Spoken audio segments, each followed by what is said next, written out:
हाँ जी। तो हम आ गए हैं फाइनली लास्ट एक्सरसाइज पे, जिसका नाम है एक्सरसाइज, इसका नाम नहीं है, जो कि एक्सरसाइज 7.3। और इस एक्सरसाइज में हम क्या चीज सीखने वाले हैं?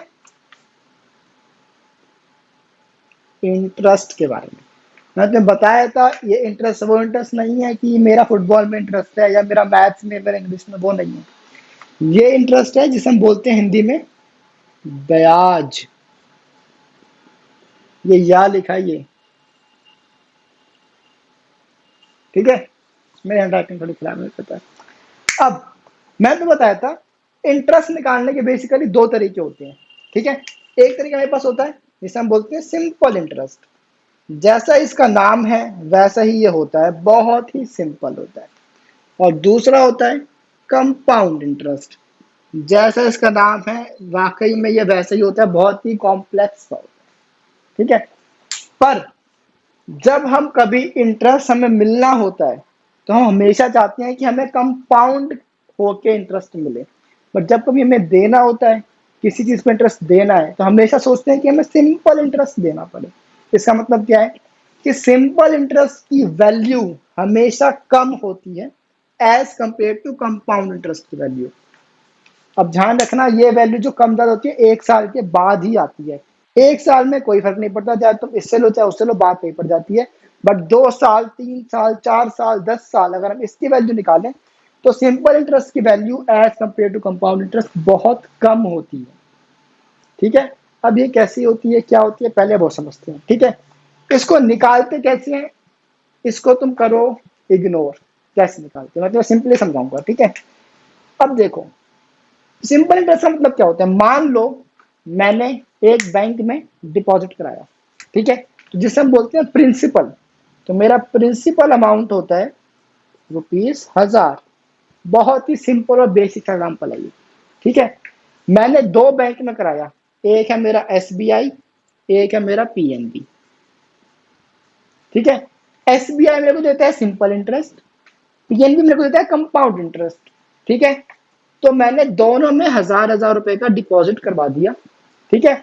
और SBI ने कहा हम आपको 10% पर एनम का इंटरेस्ट देंगे, जो कि सिंपल इंटरेस्ट होगा, ठीक है। और PNB ने कहा हम भी आपको 10% पर एनम का इंटरेस्ट देंगे, बट वो कंपाउंड इंटरेस्ट होगा। अब जिसको सिंपल इंटरेस्ट कंपाउंड इंटरेस्ट में डिफरेंस नहीं पता, वो तो कहेगा हमें क्या, 10 ये दे रहा है, 10 वो दे रहा है, कहीं भी कर लो। अब देखो फर्क, पहली बात तो तुम्हें पर एनम का मतलब पता है क्या होता है। Per annum means per year, ठीक है। मैं लिख देता हूं, पर एनम का मतलब होता है पर ईयर। ये एक ही बात है, मतलब साल में 10% का इंटरेस्ट, साल में 10% का इंटरेस्ट, ठीक है। अब देखो, अब सिंपल इंटरेस्ट निकालने का फॉर्मूला क्या होता है, तुम इग्नोर करो। बस तुम सिंपल चीज देखो कि इस पे 10% मतलब 1000 का 10% होता है 100 रुपए। तो तुम्हें 1 साल के बाद तुम्हें 100 रुपए का इंटरेस्ट मिल जाएगा। तुम्हारा जो डिपॉजिट है वो कितना हो जाएगा, 1100 रुपए का, ठीक है। अब वैसे ही कंपाउंड इंटरेस्ट करेगा, 1000 पे 10% इंटरेस्ट देने के बाद तुम्हें 1 साल के बाद मिल जाएगा 1100 रुपए का। तुम्हें क्या अमाउंट हो जाएगी। अब सिंपल इंटरेस्ट और कंपाउंड इंटरेस्ट में फर्क देखना। जो सिंपल इंटरेस्ट होता है ना, वो कहता है कि जितनी अमाउंट आपने हमें डिपॉजिट करवाई थी ना, 1000 रुपए, इस अमाउंट पे, इसी अमाउंट पे तुम, अगर तुमने 5 साल का डिपॉजिट करवाया, मान लो ये 5 साल का डिपॉजिट है और ये भी 5 साल का डिपॉजिट है, ठीक है। तो SBI वाला कहेगा कि 1000 रुपए पे 10% के हिसाब से तुम अभी निकाल लो कितना तुम्हारा इंटरेस्ट बनता है, 100 रुपए। अब ये 100 रुपए मेरे से हर साल लेते रहना, मतलब 1 साल के बाद 1100, दूसरे साल के एंड में फिर तुम्हें 100 रुपए मिल जाएंगे, तुम्हारा हो जाएगा 1200, तीसरे साल के एंड में तुम्हें फिर 100 रुपए मिल जाएंगे, तुम्हारा हो जाएगा 1300।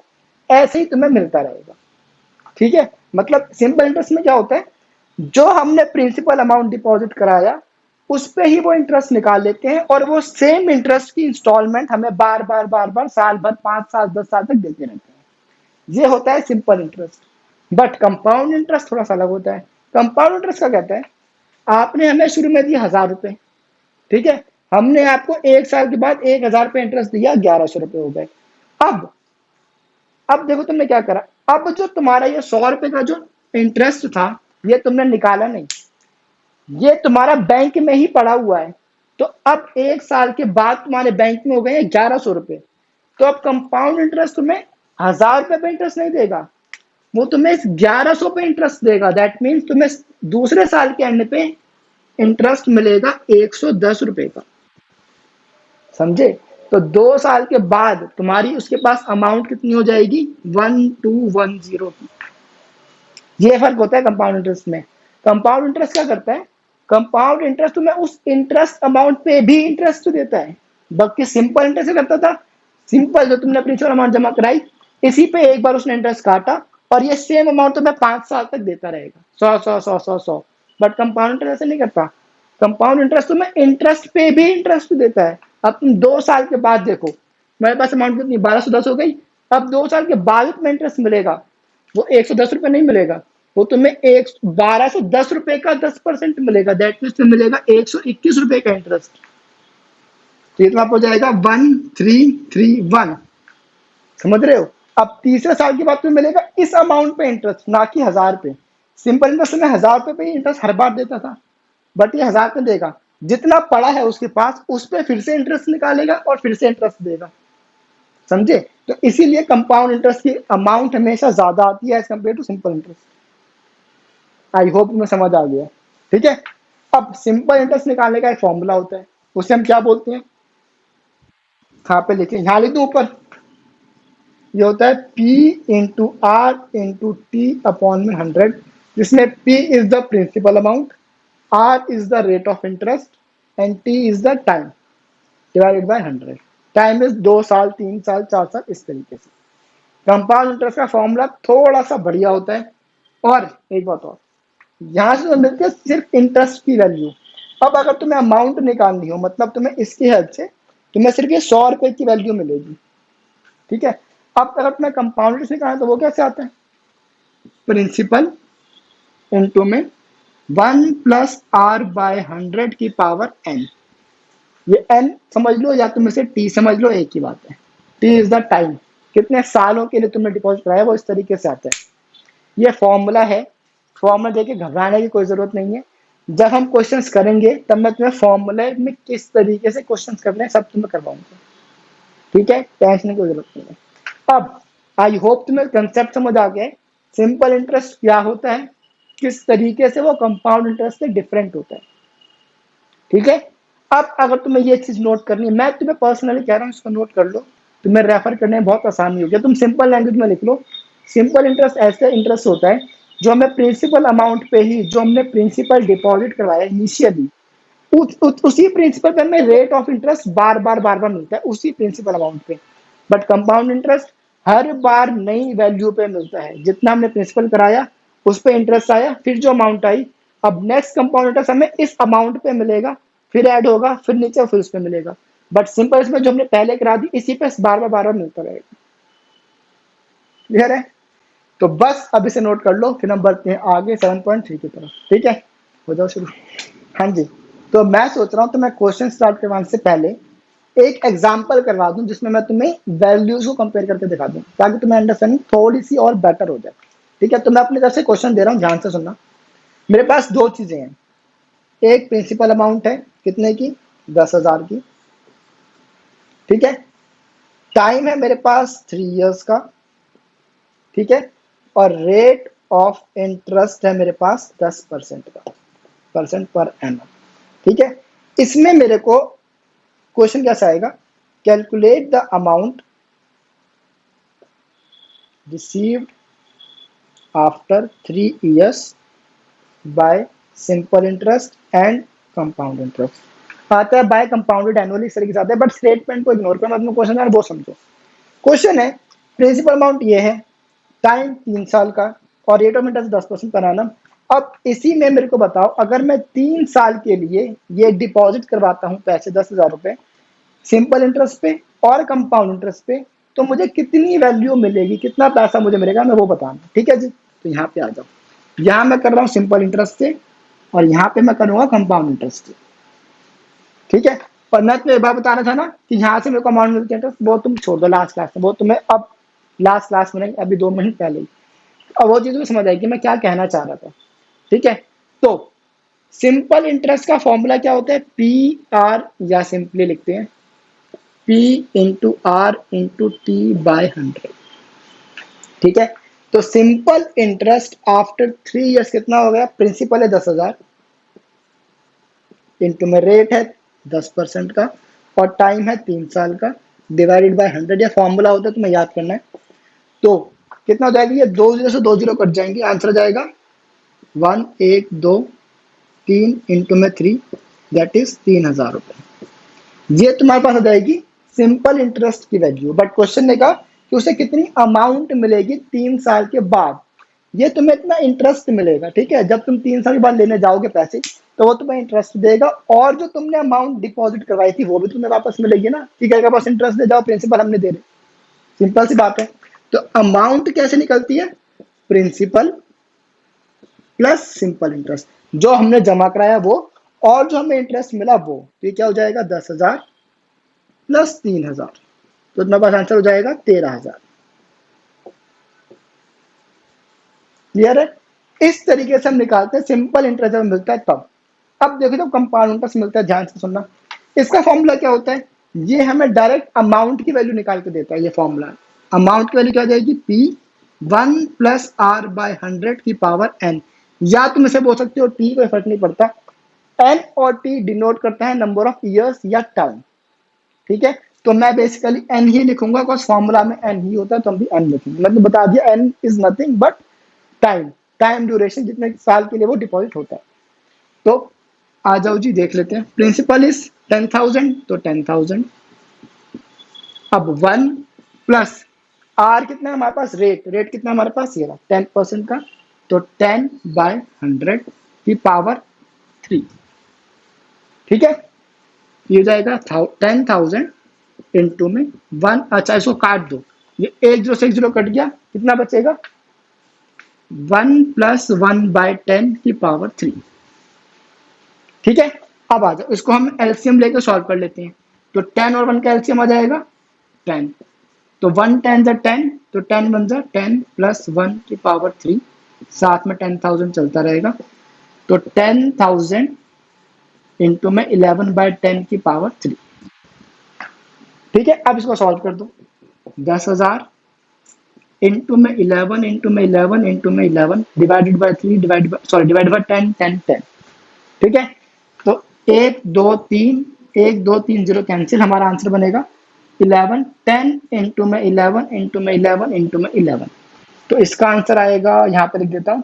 अब 11 इंटू 11 इंटू 11 मेरे ख्याल से होता है 1331, मैं श्योर नहीं हूँ बट चेक कर लेना, तो 1331 इंटू में 10 13310, तो इतने रुपए मिलेंगे तुम्हें जब तुम कंपाउंड इंटरेस्ट के साथ डिपॉजिट करवाओगे, और इतने मिलेंगे तुम्हें जब तुम सिंपल इंटरेस्ट के साथ डिपॉजिट करवाओगे। तो देखो कंपाउंड इंटरेस्ट में हमेशा तुम्हें इंटरेस्ट ज्यादा मिलता है, दैट मीन्स तुम्हें वैल्यू भी ज्यादा मिलेगी, यहाँ तुम्हें 13,000 रुपये मिलते हैं, तुम्हें 13,310 रुपये मिलेंगे। कैलकुलेशन चेक कर लेना, मैं श्योर नहीं हूँ कि यही होता है क्या होता है, ठीक है।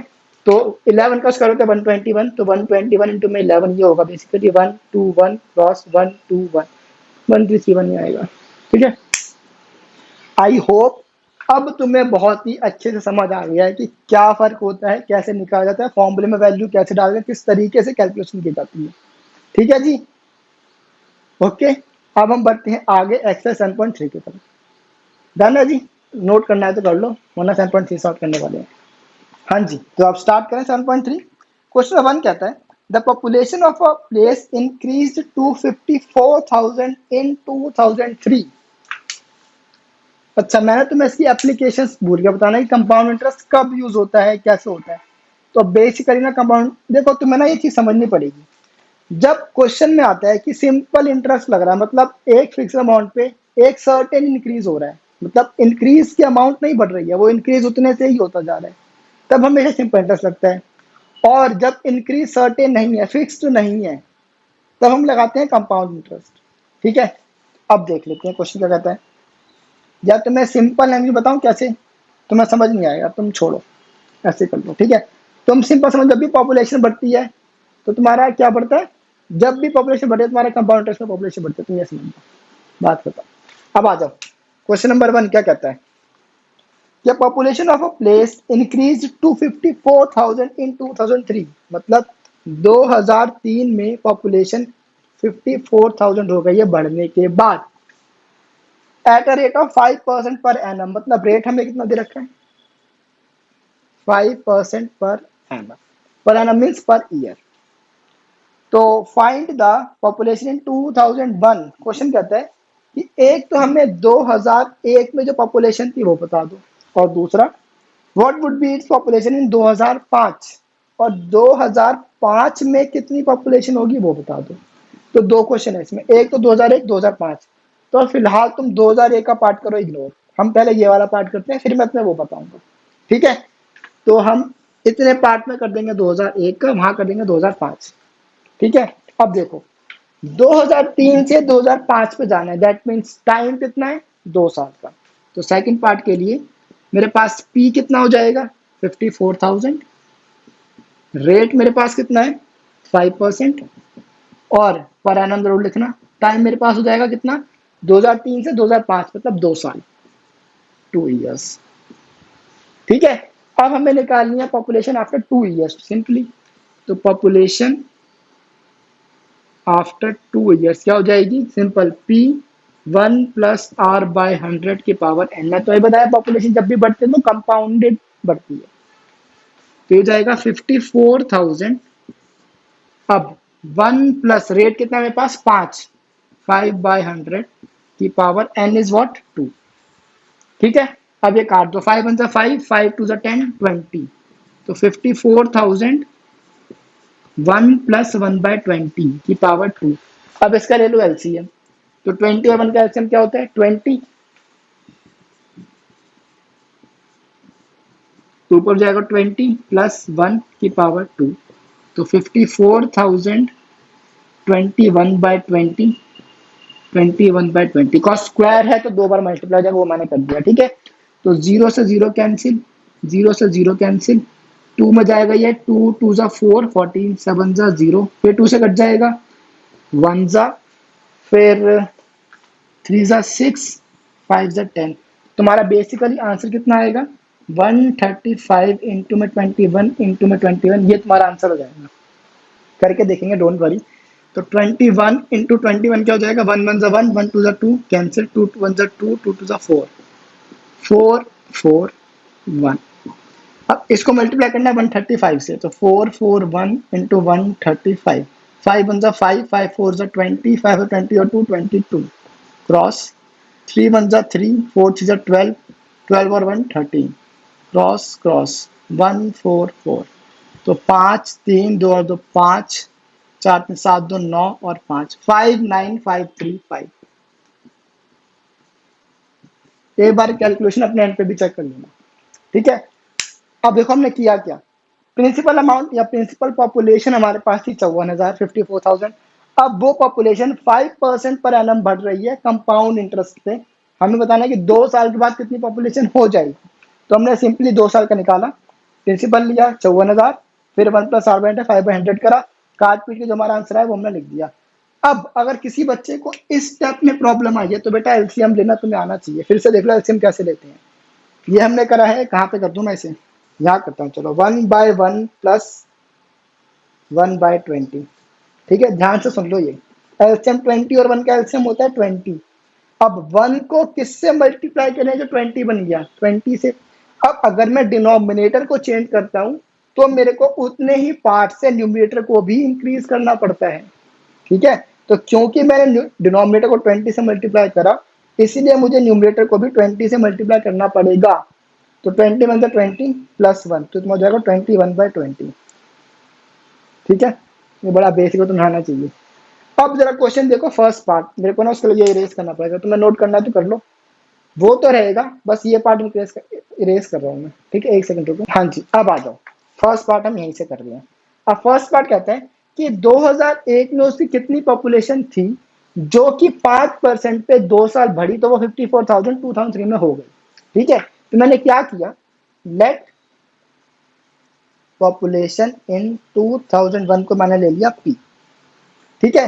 तो देखो पी हो जाएगा तुम्हारे पास प्रिंसिपल अमाउंट हो जाएगी पी, या प्रिंसिपल पॉपुलेशन तुम्हारे पास हो जाएगी पी, तो पी को पी, रेट तुम्हारे पास कितना है 5% पर एनम का, और टाइम तुम्हारे पास कितना है 2 ईयर्स का। ठीक है, अब जो कंपाउंड इंटरेस्ट लगने के बाद जो हमारे पास ये वाली जो अमाउंट पॉपुलेशन की वैल्यू आई है वो तुम्हें दे रखी है 54,000 की। That means population after 2 years कितनी है 54,000। ठीक है, तो अकॉर्डिंग टू द क्वेश्चन, अब यहाँ पे फॉर्मूला लिखते हैं, पी इज सॉरी अमाउंट या अमाउंट ऑफ पॉपुलेशन कुछ भी लिख लो, पी 1+r/100 की पावर n जो होता है, इसमें ये कितनी है 54,000। पी का पी लिख दिया मैंने।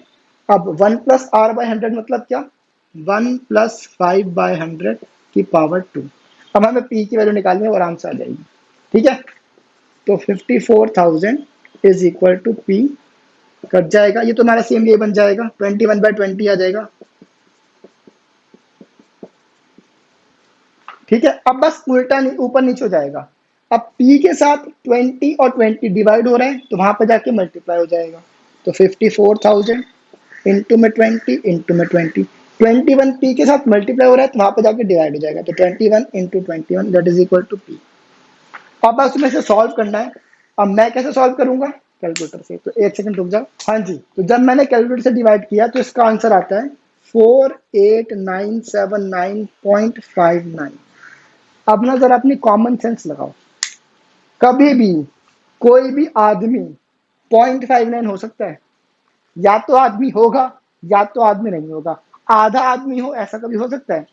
इसीलिए हम ये फ्रैक्शन की वैल्यू को हमेशा, पॉपुलेशन के केस में हम हमेशा इस फ्रैक्शन या फ्रैक्शन कह रहा हूँ डेसिमल वैल्यू को इग्नोर करते हैं। ठीक है, that implies population in 2001 was 48,979।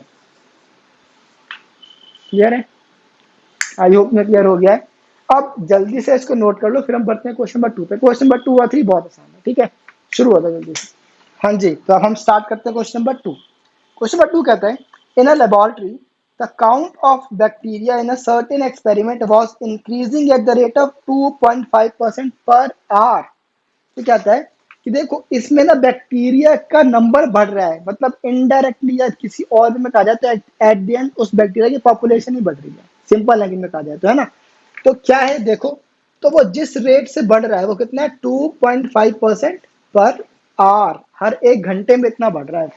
ठीक है, तो find the bacteria at the end of 2 hours, मतलब मैं 2 साल में सॉरी 2 घंटे के बाद हमें निकालना है। तो हमारे पास टाइम कितना हो जाएगा इसमें 2 आवर्स।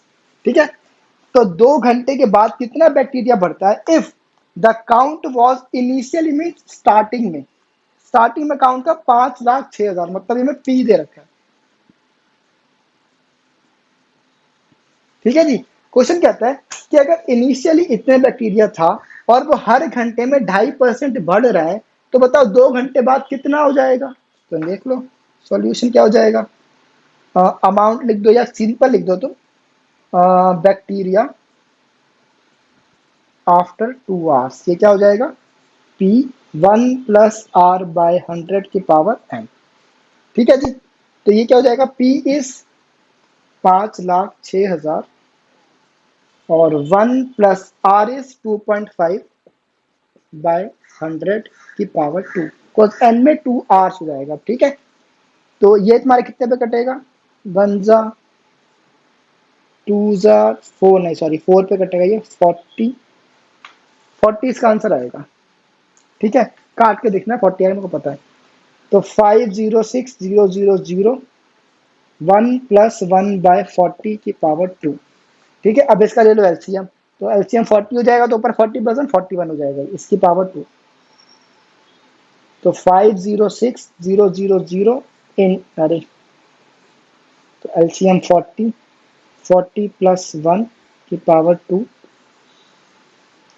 जाएगा 506,000 इंटू में 41/40 इंटू में 41/40। और फिर से वही चीज, इसको काटना पड़ेगा, मैं 0 से 0 कैंसिल, 0 से 0 कैंसिल, अब ये 4 से जाएगा, हाँ चला जाएगा। 4 1 जा 4, 4 1 जा 4, 4 2 जा 10, सॉरी 4 2 जा 8, 26, 6 जा 24, 25 जा। 1265, तो हमारा एग्जैक्ट आंसर क्या बनेगा? 1265 इंटू में 41, इंटू में 41 डिवाइड बाय 40। अब ये कैलकुलेशन होगी कहाँ? कैलकुलेटर पे। तुम करो, मेरे को एक सेकंड दो, मैं कैलकुलेट करके फिर आंसर लिखता हूँ। हाँ जी, तो मैंने कर लिया है, आंसर आया है 531616.25। ठीक है। अब देखो बैक्टीरिया के केस में क्या हम मान सकते हैं कि वो डेसिमल में बढ़ सकता है? मेरे को नहीं पता, बट मैं तुम्हें क्या होगा, पॉपुलेशन कभी भी आधी नहीं बढ़ेगी, या तो बढ़ेगी या तो नहीं बढ़ेगी। तो हम इसमें भी डेसिमल को इग्नोर कर देते हैं। हमारा एट द एंड कितना बैक्टीरिया हो जाएगा? 531616, दैट इज द आंसर। ठीक है जी। अब हमारा बस एक क्वेश्चन बचा, क्वेश्चन नंबर 3। वैसे क्वेश्चन नंबर 3 है तो बहुत आसान, मैं चाहूँ तो इतने में एडजस्ट करवा सकता हूँ, तो करवा देता हूँ। क्वेश्चन नंबर 3 क्या कहता है? A scooter was bought at rupees 42,000। तो यहां से लिखते हैं क्वेश्चन नंबर 3। हमारे पास प्रिंसिपल वैल्यू ऑफ स्कूटर है रुपीज 43,000। ठीक है। अच्छा, इसमें कंसेप्ट भी है, मैं तुम्हें ना देखो थोड़ा सा 11 का कंसेप्ट पढ़ा दूंगा। तो एक काम करते हैं, इसको एरेज कर ही देते हैं। ठीक है, तुम नोट कर लो, मैं फ्रेश बोर्ड से दोबारा से लिख दूंगा। ठीक है, हो जाओ शुरू। हाँ जी, तो क्वेश्चन नंबर 3 करते हैं। क्वेश्चन नंबर 3 कहता है A scooter was bought at rupees 42,000। That means इसकी जो प्रिंसिपल अमाउंट है वो जाएगी रुपीज 42,000 की। ठीक है। अब its value depreciated at the rate of at 8% per annum. Rate में दे रखा है 8% पर एनम का, बट उससे पहले एक वर्ड लिखा हुआ है, वो क्या है? डेप्रिशिएटेड। अब तुम कहोगे आपने डेप्रिशिएट का मतलब तो बताया नहीं हमें। एक मिनट बताता हूँ, पहले क्वेश्चन पढ़ ले फिर समझाता हूँ। ठीक है, आगे। Find its value after 1 year. तुम्हारे पास टाइम कितना है? 1 ईयर। अब देखो, डेप्रिशिएट का मतलब होता है घटना। ठीक है, सिंपल सी बात, देखो तुम एक गाड़ी लेके आए। ठीक है, तुमने नई गाड़ी निकलवाई है, मर्सिडीज एस क्लास, 1.5 करोड़ की। ठीक है, 1.5 करोड़ की। ओके। अब एक बात तुम्हें खुद पता है, जैसे ही तुमने मर्सिडीज एस क्लास अपने शोरूम से बाहर निकाली और अपने घर के नीचे लाके खड़ी करी, वैसे ही उसी मोमेंट पे उस मर्सिडीज की वैल्यू कम हो गई। अब वो चाहे तुमने चलाई नहीं है, बट उस मर्सिडीज की वैल्यू अब 1.5 करोड़ नहीं रह गई है। क्यों? कॉज वो गाड़ी अब सेकंड हैंड हो जाएगी। जब वो गाड़ी बिकेगी दोबारा, तो वो सेकंड हैंड के नाम पे बिकेगी। दैट मीन्स अब उस गाड़ी की वैल्यू 1.5 करोड़ नहीं, उससे कम हो जाएगी। कितनी भी कम हो, अब वो चाहे 1.25 करोड़ की बिक रही है मान लो, बट वैल्यू कम हो जाएगी। ये जो वैल्यू कम हुई, इस वैल्यू को हम बोलते हैं डेप्रिशिएट हो जाना, वैल्यू घट जाना। सेम, जितनी भी मोस्टली मशीनरीज होती हैं, व्हीकल्स, मशीनरीज, इन सब की वैल्यू डेप्रिशिएट होती है।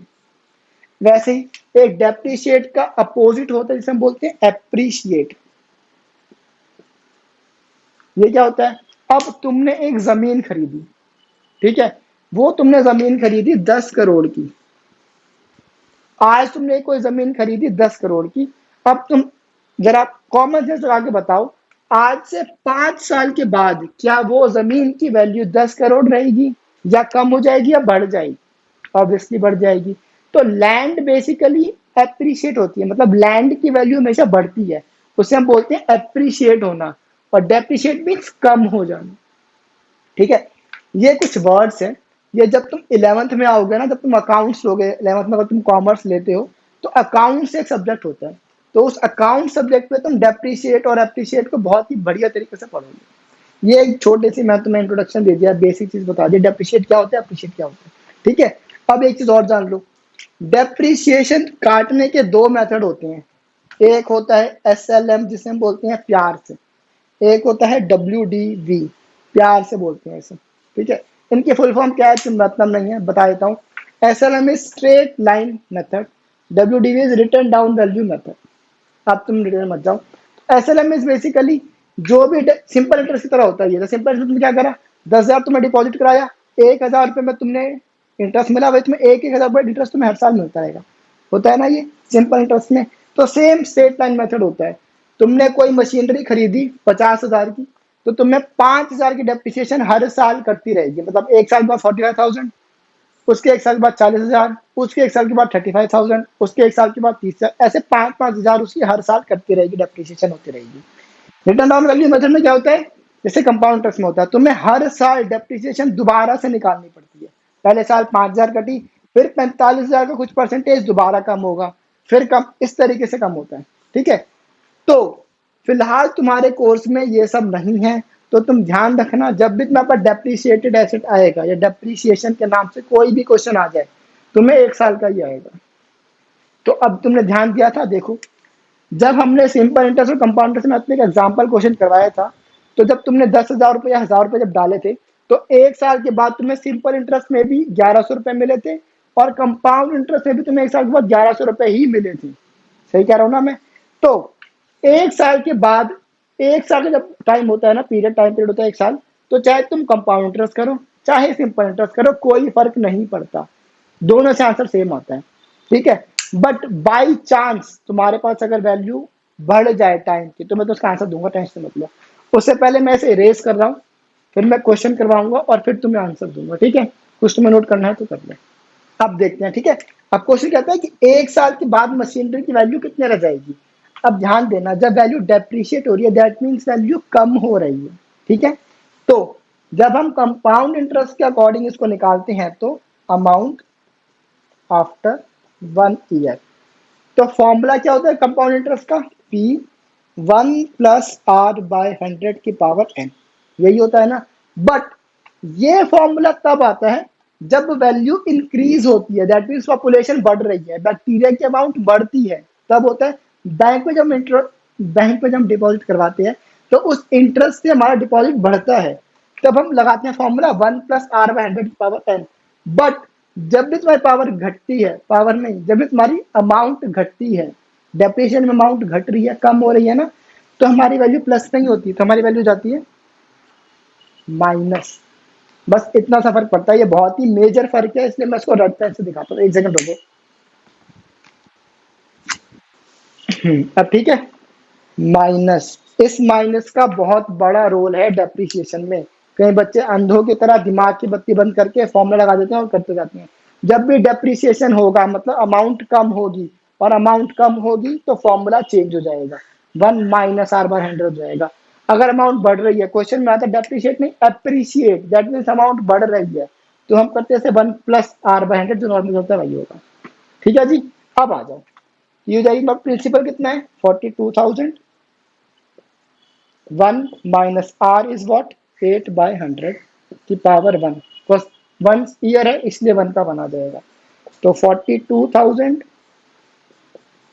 100 है ना, या काट दें इसे, 4 से आ जाए, 4 2 जा 4 25 जा, तो ये भी हो जाएगा 1 बाय 1, तो एलसीएम हो जाएगा 25, 25 माइनस 2, हो जाएगा 42,000 इंटू में 23 बाय 25।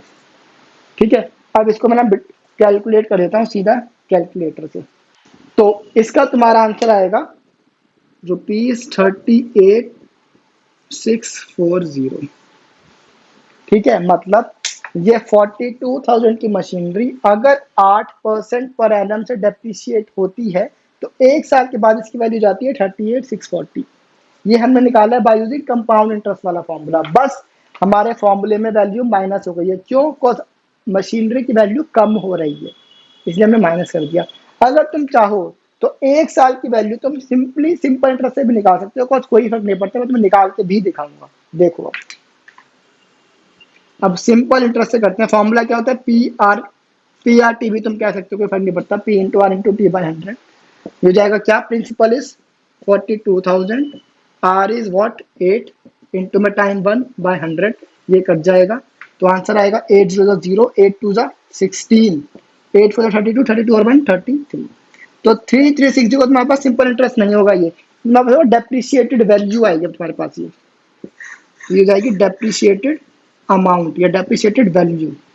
अब मतलब 42,000 की जो मशीनरी है वो तुम्हारी 3360 से कम हो गई है, तो अब उसकी वैल्यू कितनी रह गई है, तो वैल्यू ऑफ मशीनरी क्या हो जाएगी, 42,000 माइनस 3360। अब इसका आंसर क्या आएगा, क्या करते हैं, 42,000 3360। तो 0 में से 0 0, 10 में से 6 गया 4, ये बचेगा 9, 9 में से 3 जाएगा तो 6, 11 में से 3 1 11, 11 में से 3 गया तो 8, 38640 3640।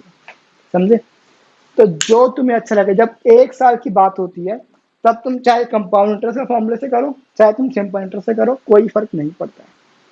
ठीक है जी, आई होप तुम्हें चीजें समझ आ गई हैं। बस तुम्हें किस चीज का ध्यान रखना है, जब भी कंपाउंड इंटरेस्ट का फॉर्मूला लगता है तो हमें देखना है कि वैल्यू एट दी एंड बढ़ रही है या कम हो रही है। अगर वैल्यू बढ़ेगी तो यहाँ पे 1 प्लस आर बाई 100 हो जाएगा, बट वैल्यू जब कम होगी तो 1 माइनस आर बाई 100 हो जाएगा। आई होप तुम्हें चीजें समझ आ गई। ठीक है, बस अब होमवर्क में एक बार सारे क्वेश्चन रिपीट कर लेना। कुछ और क्वेश्चन है क्या, मैं देख लेता हूँ। और कुछ भी नहीं है। मिलेंगे नेक्स्ट क्लास में नेक्स्ट चैप्टर के साथ। उससे पहले एक बात जान लो, चैप्टर बहुत इंपॉर्टेंट है। ये सब चीजें तुमने फर्स्ट टाइम पढ़ी हैं तो मैं तुम्हें एक सजेशन दे रहा हूँ कि इसके एग्जाम्पल जरूर अपने आप प्रैक्टिस कर लेना। ठीक है, बस अब हम मिलेंगे नेक्स्ट क्लास में नेक्स्ट चैप्टर के साथ। Till then bye.